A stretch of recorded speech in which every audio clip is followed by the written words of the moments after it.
There's a strand of blonde hair in the comb.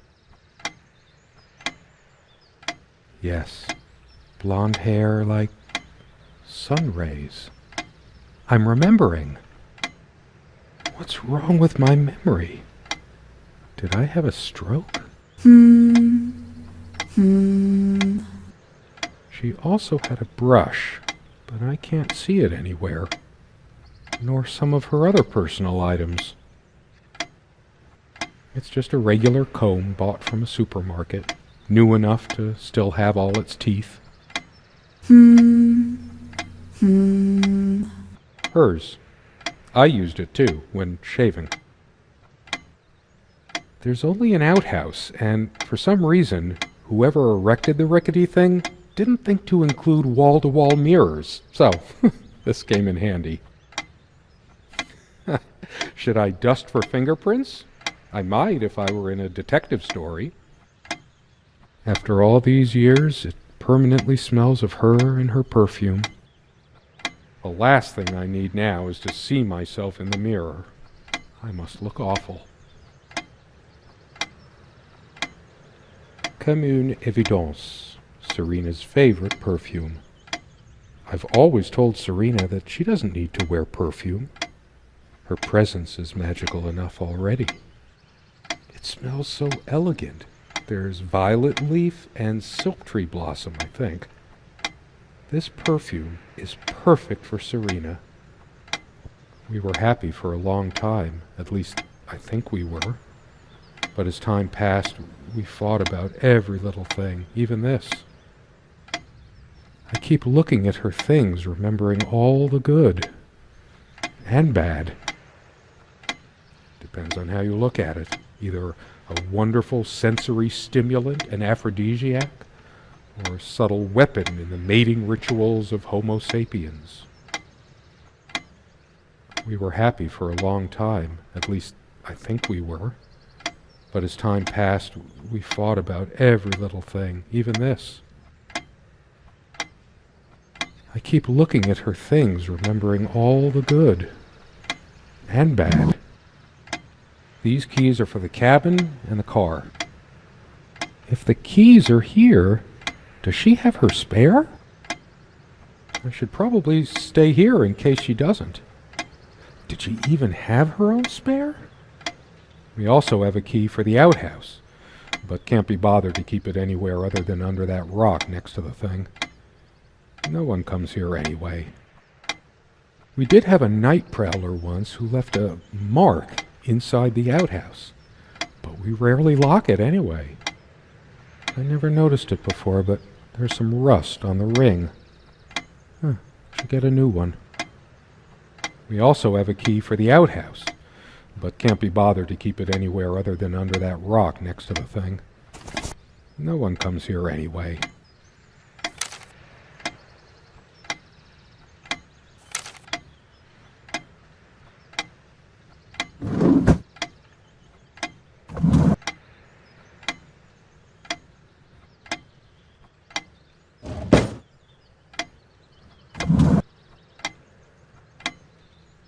Dearest, how do I say any of this? I like your way with words, but if I don't write this, I don't know what I'll do. My life feels so unreal now, dreamlike, but wonderfully so. Let me try, even if clumsily. The hours I spent with you when we last met are precious to me. I was so lost such a short time ago. Everything seemed drained of color and feeling. I think we were meant to find each other, to bring meaning to our lives again, make sense of the confusion shrouding both of us. When we stepped into the crystal silence of the snowy woods, away from the chatter of the guests, all nature seemed expectant, as if holding its breath, witnessing a rare moment of something infinitely better than what life in the ordinary run of things has to offer. Do you remember how the light crust of the snow glittered in the reflected light of the country house? How the copse of trees in which we walked was haloed with a magical aura? I felt the chill of the night air, and you opened your coat and enfolded me in your arms, and we hugged tight, sharing the warmth, sharing the only thing any of us have to share on this earth when you think about it. And then you toppled us on the snow, you devil. We laughed and rolled around, my head already spinning from the wine and crisp, pure night air and the stillness all around. We lay back and I gasped when I realized what I was seeing. The luminous starscape, like a vast velvet cloth sprinkled with powdered sugar, like it can only be seen in the countryside. I had tears in my eyes when I turned to you and we kissed, and it felt like the only moment in all of time, or outside time, and ours was the only spark that could ignite the universe. You gave me these moments. You complete me in ways I never knew to dream of. Let me be the one who makes sense of the confusion whenever you feel lost again. We can make our own world against the rest of the world if need be. Together we can silence all the demons, heal all the wounds. I love you. In eternity yours, Serena. It's been so long since I said her name out loud. I think that's the moment I fell in love with her, when she told me the soothing sound of her name. Pretty shambolic, isn't it? The organization of its contents isn't much better. It'd be a shame to say we're fashionistas. We were never that big on appearance. Serena has this mystical aura about her, even when she's wearing one of my mom's charming knitted sweaters. I do remember that on the night I first met her, she wore this beautiful purple dress, like she'd flown straight down from the night sky. I wonder what became of that dress. This dresser contains most of her things. There's mostly beauty products and personal items in it. Just girly stuff of no interest to me. My kind of thing is the bookcase near the table.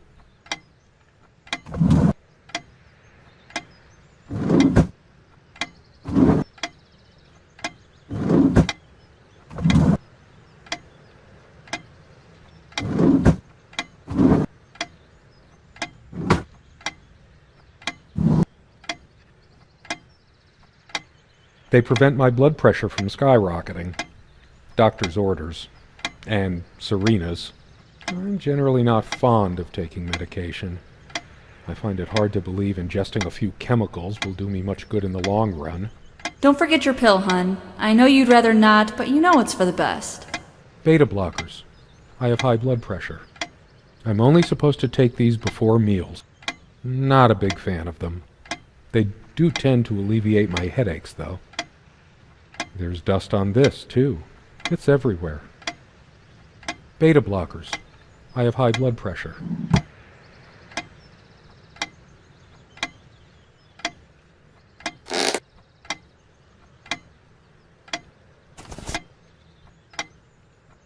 She was special.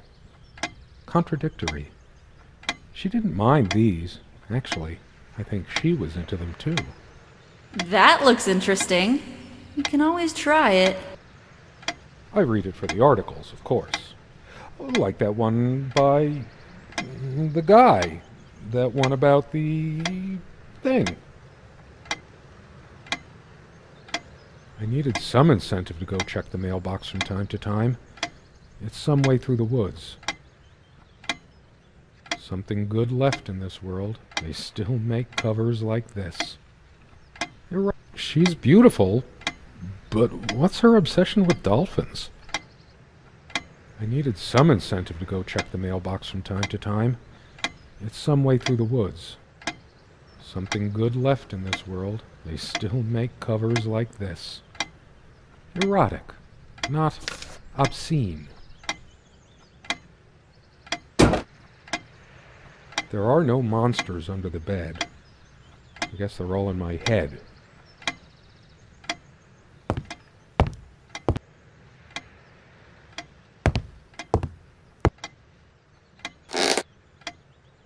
She is fairly religious.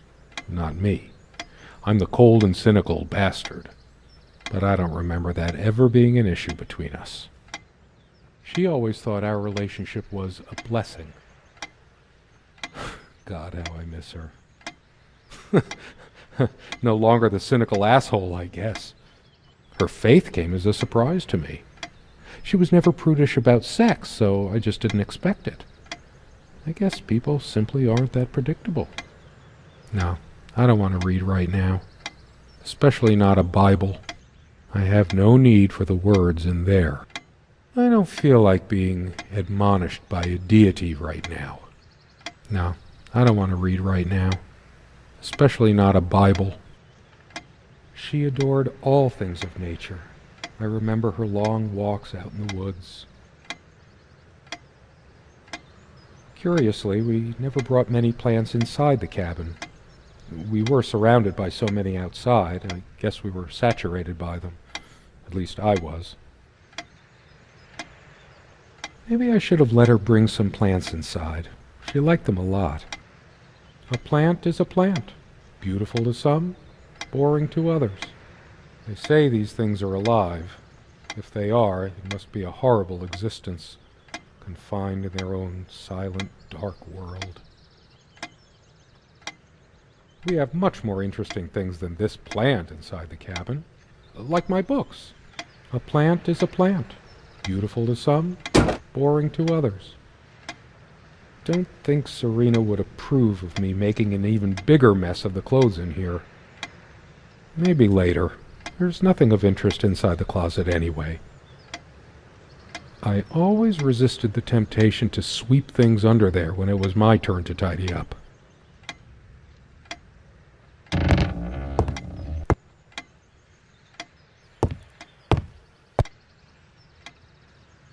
I've always been drawn to things that are kind of both good and bad at the same time. Maybe because that's so like life. I could tell plenty of stories about this table. To be honest, I'm surprised it's still in one piece.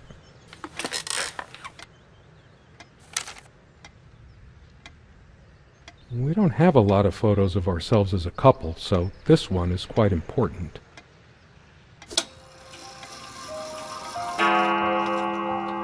Lonely Hearts Club Band. Pig and Pepper, Alice in Wonderland. All these associations, links, plays on words. My head is full of them, and it never stops. Yes, I could sure use some pepper today. God, I'm so bored. We got this set from that clearance sale, however long ago that was, yet we never needed to refill it. I didn't notice this before. It reads, "Contents imported from Ceylon." How old is this stuff? It's just a pepper shaker, really. Is it my imagination, or are you using even more these days? She had a point. I am on medication for blood pressure, after all. I'm determined to make a change when she comes back. Yes, no more indulgences. I do things right. I must be even more exhausted than I realize. Here I am staring at a salt shaker, my thoughts a million miles away. It's not the healthier type, just regular table salt.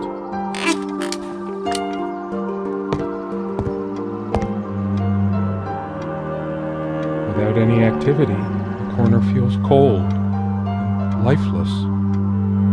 I didn't cook much for her, always so worried about my stuff.